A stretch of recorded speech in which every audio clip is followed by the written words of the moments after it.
بنی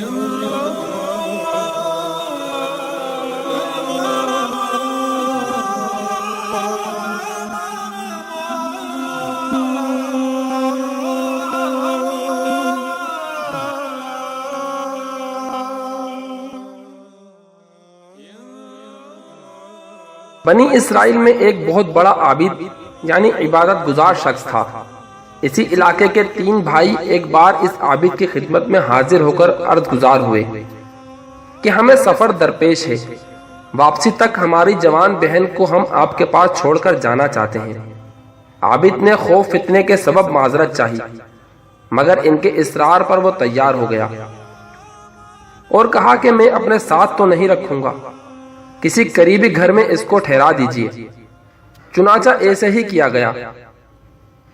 عابد کھانا اپنے عبادت خانے کے دروازے کے باہر رکھ دیتا اور وہ اٹھا کر لے جاتی۔ کچھ دن کے بعد شیطان نے عابد کے دل میں ہمدردی کے انداز میں وسوسہ ڈالا کہ کھانے کے اوقات میں جوان لڑکی اپنے گھر سے نکل کر آتی ہے، کہیں کسی بدکار مرد کے ہتھے نہ چڑھ جائے، بہتر یہ ہے کہ اپنے دروازے کے بجائے اس کے دروازے کے باہر کھانا رکھ دیا جائے، اس کی اچھی نیت کا کافی ثواب بھی ملے گا۔ چند روز بعد شیطان نے پھر وسوسے کے ذریعے جذبہ ابھارا کہ بیچاری چپ چاپ اکیلی پڑی رہتی ہے، آخر اس کی وحشت دور کرنے کی اچھی نیت کے ساتھ بات چیت کرنے میں کیا گناہ ہے، یہ تو کار ثواب ہے، یوں بھی تو تم پرہیزگار آدمی ہو، نفس پر حاوی ہو، نیت بھی صاف ہے، یہ تمہاری بہن کی جگہ ہے۔ چنانچہ بات چیت کا سلسلہ شروع ہو گیا۔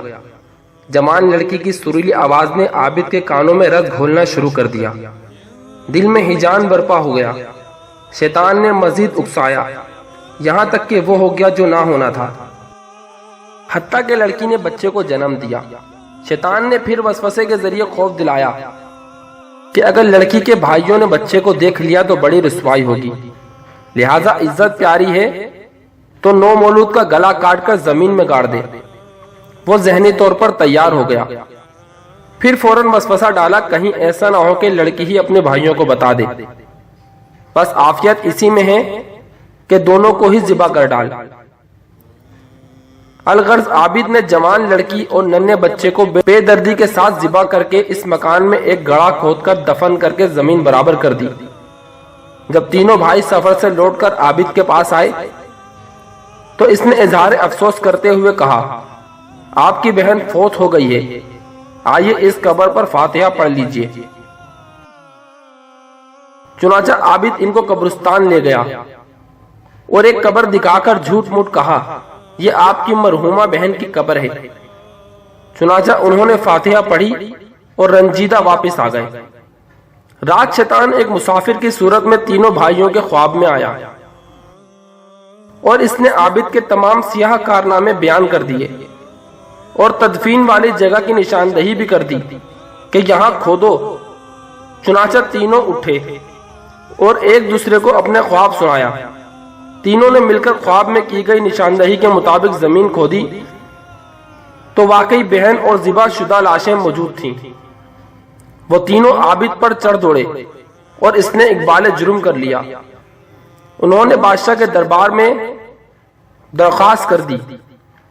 عابد کو اس کے عبادت خانے سے گھسیٹ کر نکالا گیا اور سولی دینے کا فیصلہ ہوا۔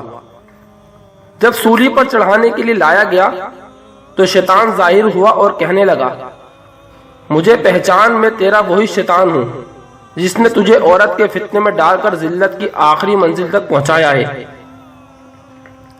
خیر گھبرا مت، میں بچا سکتا ہوں، مگر شرط یہ ہے کہ تجھے میری اطاعت کرنی ہوگی، مرتا کیا نہ کرتا۔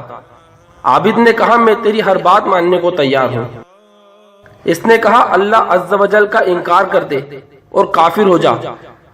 بد نصیب عابد نے کہا، میں خدا کا انکار کرتا ہوں اور کافر ہوتا ہوں۔ شیطان ایک دم غائب ہو گیا اور سپاہیوں نے فوراً اس بد نصیب عابد کو دار پر کھینچ لیا۔